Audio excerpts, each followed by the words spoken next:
سورة الدخان. أعوذ بالله من الشيطان الرجيم. بسم الله الرحمن الرحيم.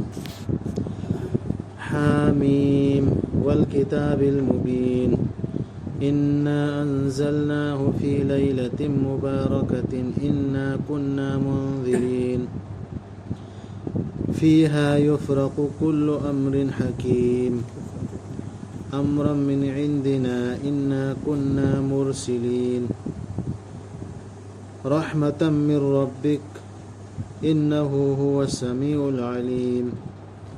رب السماوات والأرض وما بينهما إن كنتم موقنين لا إله إلا هو يحيي ويميت لا إله إلا هو يحيي ويميت ربكم ورب آبائكم الأولين بل هم في شق يلعبون فارتقب يوم تأتي السماء بدخان مبين يغشى الناس هذا عذاب عليم ربنا اكشف عنا العذاب إنا مؤمنون أنى لهم الذكرى وقد جاءهم رسول مبين ثم تولوا عنه وقالوا معلم مجنون حاميم خان سنو ما يكشين لبا لايريك أدونا تسيغنمك إخوينا ꯊꯥꯗꯈꯤ ꯕꯅꯤ ꯃꯁꯤ ꯌꯥꯏꯐꯔꯕ ꯑꯍꯤꯡ ꯑꯃꯗ ꯇꯁꯦꯡꯅꯃꯛ ꯑꯩꯈꯣꯏꯅ ꯆꯦꯛꯁꯤꯟꯋꯥ ꯍꯥꯏꯒꯗꯧꯔꯤꯕꯅꯤ ꯃꯤꯑꯣꯏꯕꯗ 하이게는 칸문에가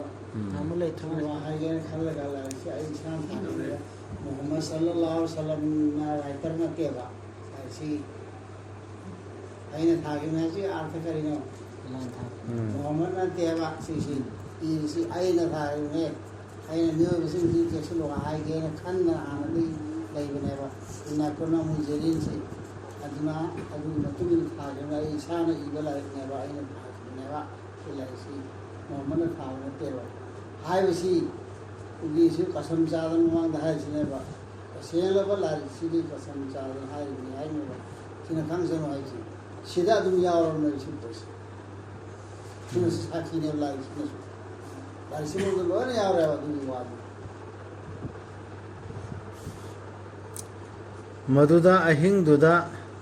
खाइदोखिबनी वफम खुदिंगमक खाइदोखिबनी वफम खुदिंगमक यामना सिंगना लोहे महफूजदगी जिगे अहिंगजिदा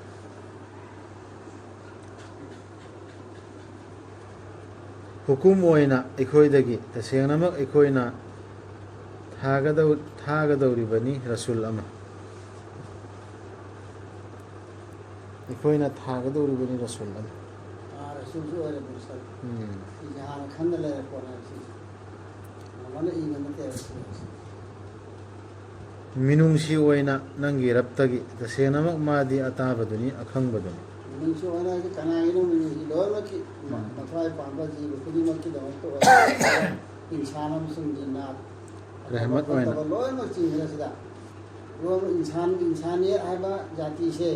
masi damak tamaru oina rahmat amana na kon wawana khani dadi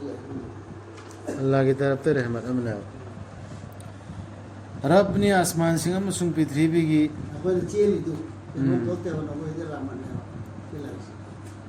रब ने आसमान सिंह अमसुंग पृथ्वी की अमदी अनीदुगी मरक्ता लैरिब मखैदुगी नंगी रब ने हासी मोहम्मद नंगी रब तनते आसमान जमीन को सुरत नखोइना ओइरबदी चेतना थाजबसी नंगा नागिदो अभी दूसरा नंगर नंगी तनते समावाद अमसुंग अर्ध बिस्म रब ने तो ani ji marat lai di bai do di surat ne ma yo pi yo ba na sem tha je bo nan tha je khale ha je dar di khande chena tha je bo ara de laitabani la yamatta manatana mana hinghan bibani masung mana sihan bani mani na khoi gi rabto amasung na khoi gi thaina gi na pasingi ana gi thaina gi ipai pu gi surap si mapu si माने वाला ने फिर थारा इबो मपुसे नत्ते नखोइना चिंगनरी सानदुना लैथोकली ꯑꯗꯨꯒ ꯃꯈꯣꯏꯅꯗꯤ चिंगनरी फगी ओइन लैथोइयब ꯁꯥꯟꯅꯕ ꯑꯣꯏꯅ ꯂꯧꯒꯦꯕ अदु ओइरबदी ngairo numittu maduda atiyana purakadaba maikhu ama mayek senglaba ꯑꯗꯨꯗꯤ ꯑꯩꯈꯣꯏ ꯊꯥꯖꯔꯅꯦꯕ ꯑꯩꯅ ꯌꯥꯔꯤꯉꯩ ꯊꯥꯖꯔꯤꯅꯤꯅ ꯑꯁꯃꯥꯟꯁꯤꯅ ꯃꯩꯈꯨ ꯑꯃ ꯄꯨꯔꯛꯄ ꯅꯨꯃꯤꯠꯇꯣ ꯀꯌꯥꯝ ꯅꯛꯄꯒꯤ ꯑꯗꯨ ꯅꯨꯃꯤꯠꯇꯨꯗꯗꯤ ꯃꯩꯈꯨ ꯑꯃ ꯂꯥꯛꯀꯅꯤ ꯍꯥꯏꯕꯗꯨ ꯑꯗꯨꯒꯤ ꯃꯩꯈꯨꯗꯨ ꯂꯥꯛꯄ ꯃꯇꯝꯗ ꯑꯩꯈꯣꯏ ꯊꯥꯖꯔꯅꯦꯕ ꯑꯗꯨ ꯉꯥꯏ ꯂꯩꯔꯣ ꯑꯗꯨ ꯃꯩꯈꯨꯗꯨꯅ मधुना कुपसनगदबा मीसिंगबु मसी China लेरबा दंदीनी हजिकिदो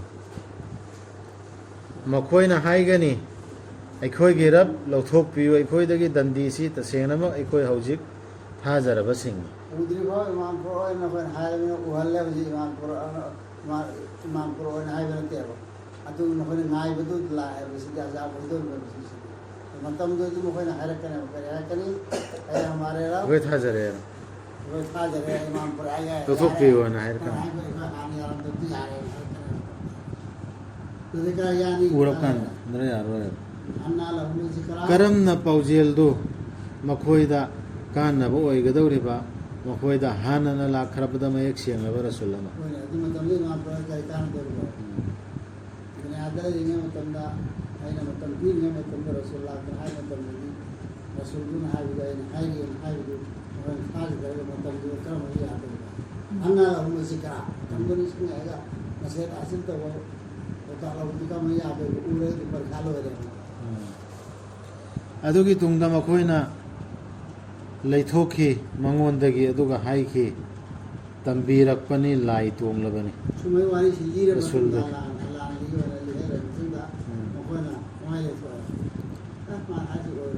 tambira imina lai tonga mi ngauramya tasenamak aikoina lauthokani dandidu ngai haktang adubu tasenamak nakoi hankigani thajadaba lauthosu hankine ai karam so ai khalo dandira matam so ai khalo ne andu min tone ba adu dan amaka han tarne siwase to pa ta so yawbani numittuda aikoina phagadaba akanba khutpha तसेंगनमक अखोइना लमन लौगनी सोइदनमक अखोइना चांगेंग तौखरबनी मखोइगे मांगदा फिरौन की मीसिंगबु लाखिबनी मखोइदा चिंगलेमलब रसूल अमा माना हाइखिबनी सिन्नरो अखोइदा अल्लाह की मनाई सिंगदु तसेंगनमक अइसी नखोइदा थाजब यारब रसूल अमनी Musanah हाइखिबु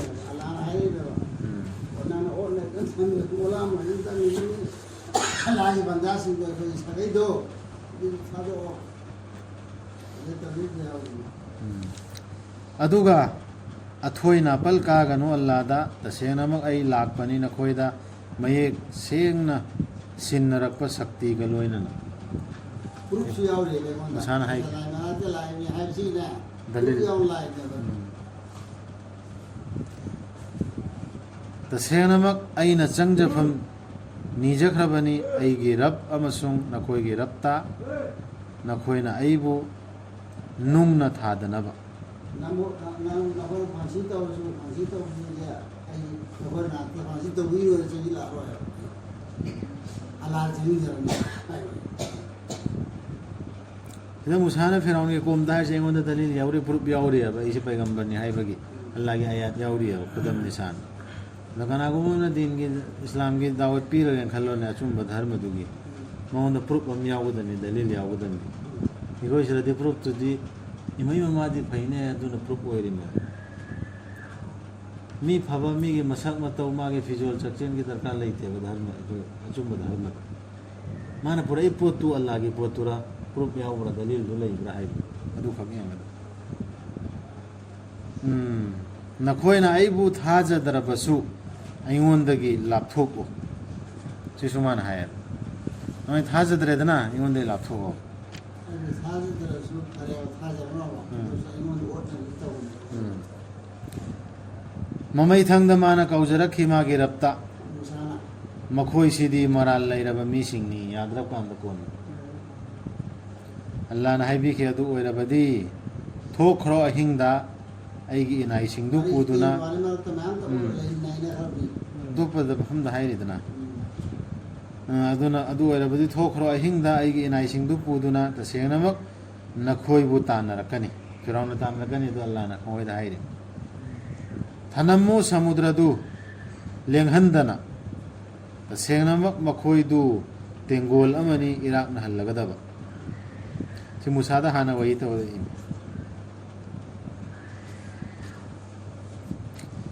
ꯀꯌꯥ ꯌꯥꯝꯅ ꯊꯅꯝꯈ꯭ꯔꯕ ꯃꯈꯣꯏꯅ ꯍꯩꯀꯣꯜꯁꯤꯡ ꯑꯃꯁꯨꯡ ꯏꯐꯨꯠꯁꯤꯡ ꯐꯤꯔꯥꯎꯟꯒꯤ ꯀꯣꯝꯅ ꯆꯥꯎꯈꯠ ꯊꯧꯔꯥꯡ ꯃꯥꯒꯤ ꯗꯨꯅꯤꯌꯥꯗ ꯁꯥꯟꯇꯤ ꯑꯣꯏꯅ ꯍꯤꯡꯅꯕꯒꯤ ꯁꯦꯝꯃꯝꯕ ꯃꯌꯥꯝꯗꯣ ꯂꯣꯏ ꯊꯅꯝꯕ ꯁꯤꯈ꯭ꯔꯕ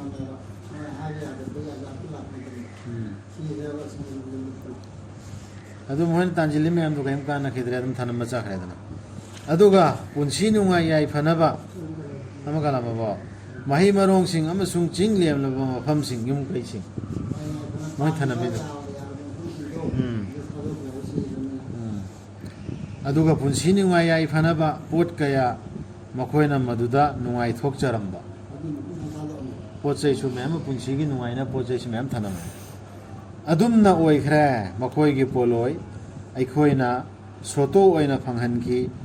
ꯃꯈꯣꯏꯗꯨ ꯑꯇꯣꯞꯄ ꯃꯤꯁꯤꯡꯗ ꯃꯤꯁꯥꯏꯗ ꯐꯪꯍꯟꯈ꯭ꯔꯦꯗꯅ ꯀꯞꯈꯤꯗꯦ ꯑꯇꯤꯌꯥ ꯑꯃꯁꯨꯡ ꯄ꯭ꯔꯤꯊꯤꯕꯤꯅ ꯃꯈꯣꯏꯒꯤ ꯃꯊꯛꯇ ꯑꯗꯨꯒ ꯃꯈꯣꯏꯗ ꯃꯇꯝꯁꯨ ꯌꯩꯊꯣꯛꯄꯤꯈꯤꯗꯦ ꯑꯋꯥꯕ ꯆꯥꯈꯤꯗꯦꯕ ꯀꯅꯥꯅꯣ ꯃꯣꯏ ꯁꯤꯔꯕꯅꯦꯅ ꯍꯤꯡꯉꯨꯕ ꯃꯈꯩꯗꯨꯅꯅꯦ ꯀꯣꯛ ꯅꯨꯡꯉꯥꯏꯇꯦꯗ ꯍꯥꯏꯕ ꯃꯤ ꯀꯅꯥꯐꯥꯎ ꯌꯥꯎꯗꯦ ꯃꯄꯤ ꯇꯥꯕ ꯃꯤꯐꯥꯎ ꯌꯥꯎꯗꯦ ꯑꯋꯥꯕ ꯄꯣꯛꯈꯤꯗꯦ ꯁꯣꯏꯗꯅꯃꯛ ꯑꯩꯈꯣꯏꯅ ꯀꯟꯕꯤꯈꯤ ꯏꯁꯔꯥꯏꯜꯒꯤ ꯁꯣꯏꯗꯅꯃꯛ ꯑꯩꯈꯣꯏꯅ ꯀꯟꯕꯤꯈꯤ ꯏꯁꯔꯥꯏꯜꯒꯤ ꯃꯆꯥꯁꯤꯡꯕꯨ ꯆꯣꯞꯅꯤꯡꯉꯥꯏ ꯑꯣꯏꯔꯕ ꯗꯟꯗꯤ ꯑꯗꯨꯗꯒꯤ ꯐꯤꯔꯥꯎꯟꯒꯤ ꯇꯁꯦꯡꯅꯃꯛ ꯃꯥꯗꯤ ꯃꯁꯥꯕꯨ ꯋꯥꯡꯅ ꯊꯥꯖꯕ ꯑꯃꯅꯤ ꯋꯥꯡꯅ ꯈꯟꯖꯕ ꯑꯃꯅꯤ ꯂꯝꯍꯦꯟꯕꯁꯤꯡꯗꯨꯒꯤ ꯃꯅꯨꯡꯗꯒꯤ ꯁꯣꯏꯗꯅꯃꯛ ꯑꯩꯈꯣꯏꯅ ꯈꯪꯒꯠꯄꯤꯈꯤꯕꯅꯤ ꯃꯈꯣꯏꯕꯨ ꯈꯪꯅ ꯈꯪꯅ ꯇꯥꯏꯕꯪ ꯄꯨꯝꯅꯃꯛꯀꯤ ꯃꯊꯛ ꯐꯣꯡꯅ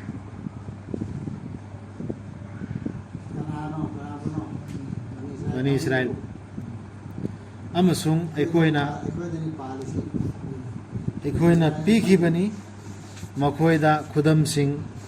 ꯃꯗꯨꯗ ꯌꯥꯎꯔꯕ ꯃꯌꯦꯛ ꯁꯦꯡꯂꯕ ꯆꯥꯡꯌꯦꯡ ꯃꯈꯣꯏꯗ ꯋꯥꯡꯅ ꯊꯥꯡꯒꯠꯇꯨꯅ ꯃꯈꯣꯏꯗ ꯑꯜꯂꯥꯍꯅ ꯄꯤꯈ꯭ꯔꯤꯕ ꯅꯤꯌꯥꯝ ꯑꯁꯤ ꯑꯜꯂꯥꯍꯒꯤ ꯑꯌꯥꯠꯇꯨꯅꯦꯕ ꯅꯝꯕꯔ 1ꯗꯤ ꯅꯠꯇ꯭ꯔꯣ ꯁꯤꯟꯅꯈ꯭ꯔꯁꯦ ꯑꯩꯈꯣꯏꯗꯁꯨ ꯁꯤꯟꯅꯔꯤꯕ ꯅꯠꯇ꯭ꯔꯣ ꯑꯩꯈꯣꯏꯅ ꯄꯥꯏꯗꯕꯩ ꯋꯥꯅꯦꯕ ꯄꯥꯏꯔꯣꯏꯅ ꯄꯥꯏꯗꯕꯅꯦꯕ ꯑꯩꯈꯣꯏꯅ ꯇꯁꯦꯡꯅꯃꯛ ꯃꯈꯣꯏꯁꯤꯅ ꯀꯣꯔꯦꯁꯅ ꯍꯥꯏꯔꯤ ꯔꯁꯨꯜꯗ ꯑꯃꯨꯛ ꯇꯥꯁꯤꯜꯂꯛꯑꯦ ꯅꯠꯇ꯭ꯔꯒ ꯑꯩꯈꯣꯏꯗꯁꯨꯅꯤ ꯁꯤ ꯗꯥꯏꯔꯦꯛ ꯍꯧꯖꯤꯛ ꯑꯃꯨꯛ ꯇꯥꯁꯤꯜꯂꯛꯏꯅꯤ ꯑꯩꯈꯣꯏꯗ ꯋꯥꯔꯤꯁꯤ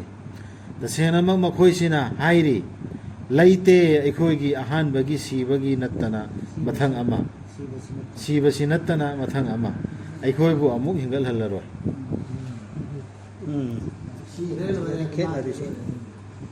ꯁꯤꯗ ꯀꯨꯔꯦꯁꯅ ꯍꯥꯏꯔꯤꯑꯅ ꯕꯤꯔꯀꯦꯠ ꯃꯅꯨꯡꯗ ꯍꯥꯏꯔꯤꯑꯕ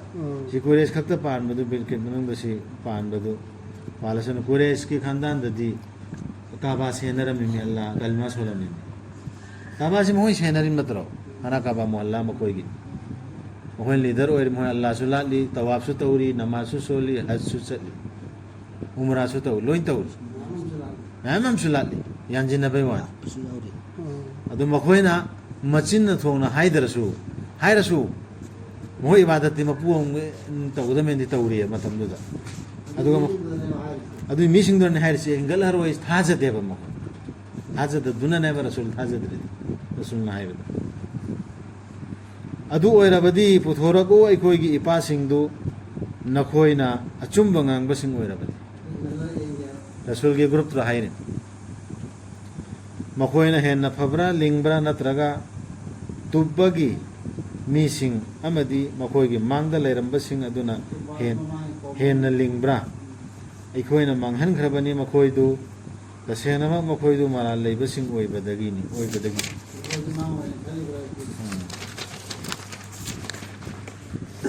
ꯁꯦꯝꯈꯤꯕ ꯅꯠꯇꯦ ꯑꯩꯈꯣꯏꯅ ꯑꯁꯃꯥꯟꯁꯤꯡ ꯑꯃꯁꯨꯡ ꯄ꯭ꯔꯤꯊꯤꯕꯤꯕꯨ ꯑꯃꯗꯤ ꯑꯅꯤꯗꯨꯒꯤ ꯃꯔꯛꯇ ꯂꯩꯔꯤꯕ ꯃꯈꯩꯗꯨ ꯁꯥꯟꯅꯕ ꯑꯣꯏꯅ ꯁꯤ ꯑꯌꯥꯠꯁꯤꯁꯨ ꯌꯥꯎꯕꯅꯤ ꯑꯗꯨꯝ ꯃꯐꯝ ꯀꯌꯥꯗ ꯐꯥꯒꯤꯒꯤ ꯁꯦꯝꯈꯤꯕ ꯅꯠꯇꯦ ꯁꯦꯝꯈꯤꯕ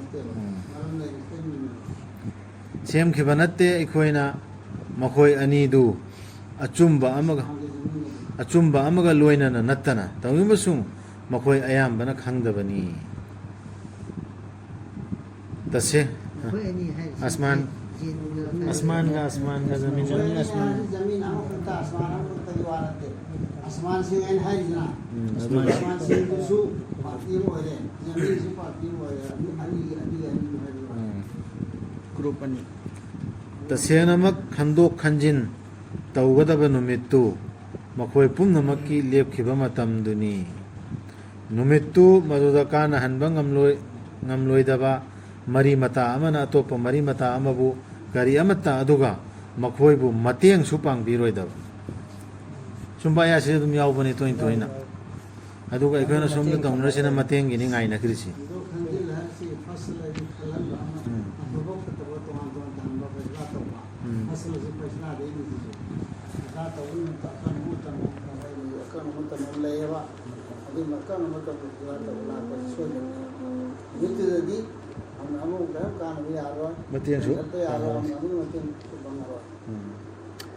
Allah na chanbiba mahaktu natana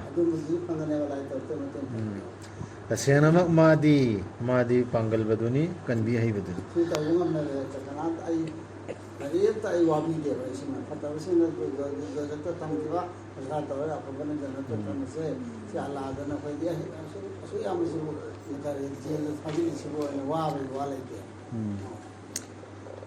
tasenamak jakum pambidu chinjakni pap langsanjabasingi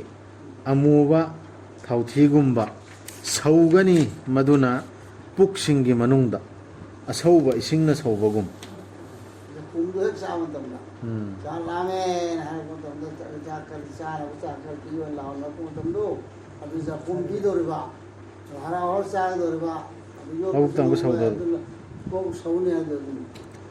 asauba isingna saubagum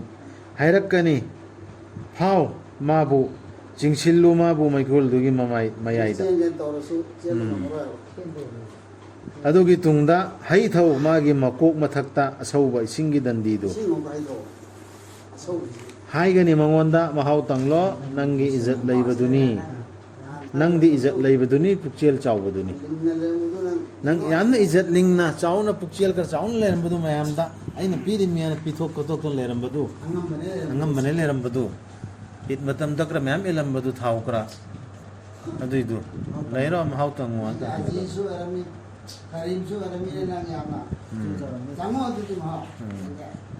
Diwali dakre elambadu tasenamak masini nakhoina chingnakibadu tasenamak chumna chachaba singdi laigani soingam laroidaba mafamda heikol sing amasung ifut singi marakta fajaraba mugagi mayek thoklaba fijol setladuna mai onsannana famduna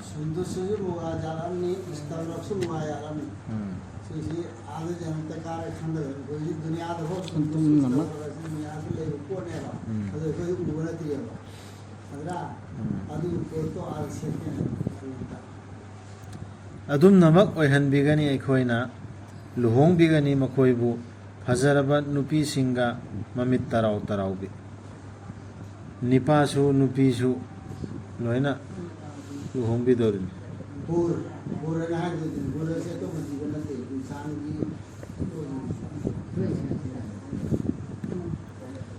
kaujagani makhoina maduda makhal khudingi ohai asoi angam leitana makhoina siba haibadugi mahau amuk tangba leiraroi maduda ahanba sikhibadu nattana Allah na kanbirabani makhoidu maikol dugi dandidagi si motor si Alsa loiraba loiduraba sangman kadra na maktaba misu makhoina siba haibadugi mahau amuk tangba leiraroi maduda ahanba sikhibadu nattana Allah na kanbirabani makhoibu haikol dugi dandigi maikol dugi dandidagi nangi rabki marang kaiba thaujal oina ꯃꯗꯨꯅꯤ ꯑꯆꯧꯕ ꯀꯥꯟꯅꯕ ꯍꯥꯏꯕꯗꯨ ꯁꯤꯁꯨ ꯑꯂꯥꯏ ꯐꯖꯜꯅꯦ ꯇꯝꯕꯤꯔꯤꯁꯦ ꯑꯂꯥꯏ ꯊꯧꯖꯥꯜꯅꯦ ꯑꯗꯨꯅ ꯇꯁꯦꯡꯅꯃꯛ ꯑꯩꯈꯣꯏꯅ ꯂꯥꯏꯍꯟꯕꯤꯔꯕꯅꯤ ꯀꯨꯔꯥꯟꯁꯤ ꯃꯁꯤ ꯀꯨꯔꯥꯟꯁꯤ ꯅꯪꯒꯤ ꯅꯔꯩꯗ ꯅꯔꯣꯜꯗ ꯃꯈꯣꯏꯅ ꯈꯟꯊꯖꯅꯕ ꯂꯥꯏꯍꯜꯂꯤꯁꯤ ꯀꯔꯤꯒꯤꯅꯣ ꯇꯤꯂꯥꯋꯠ ꯐꯖꯅ ꯇꯧꯅꯕ ꯅꯠꯇꯕ ꯈꯟꯊꯔꯛꯅꯕ ꯈꯟꯊꯔꯛꯅꯕꯅꯦꯕ ꯑꯗꯨꯅ ꯉꯥꯏꯔꯣ ꯋꯥ ꯃꯨꯍꯝꯃꯗ ꯁꯜꯂꯜꯂꯥꯍꯨ ꯑꯂꯩꯍꯤ ꯋꯁꯜꯂꯝ ꯇꯁꯦꯡꯅꯃꯛ ꯃꯈꯣꯏꯁꯨ ꯉꯥꯏꯔꯤꯕꯅꯤ ꯍꯧꯖꯤꯛꯀꯤ ꯄꯨꯡꯐꯝꯗꯨ